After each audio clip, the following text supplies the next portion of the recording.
Very quickly today, I want to talk about what I've titled the value systems of a solid Christian relationship.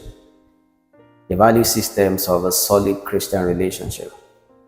You know, Christians, of course, we marry, and then before we marry, we date.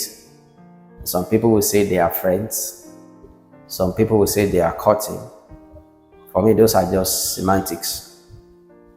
What is most important and what is foundational is that before you marry, you have a kind of relationship with the person that you're eventually going to get married to.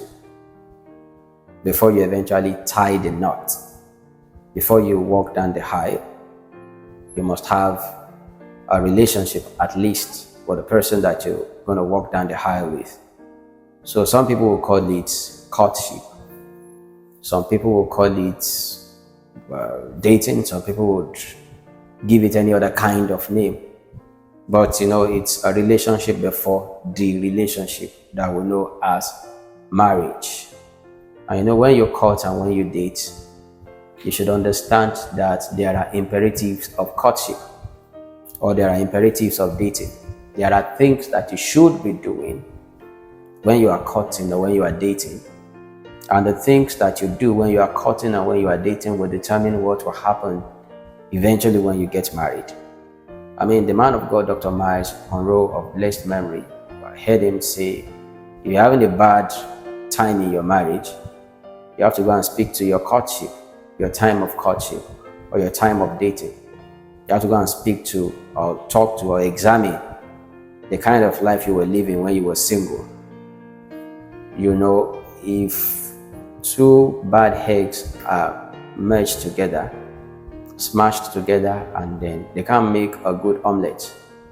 So two bad single people are not very likely to make a whole marriage. They are not likely to make a whole marriage. And then two people that came together and then they are bad, it's not very likely that they're going to build a solid, a well-adjusted, a balanced family. So the way you are living your single life actually will determine eventually the kind of family you're going to raise.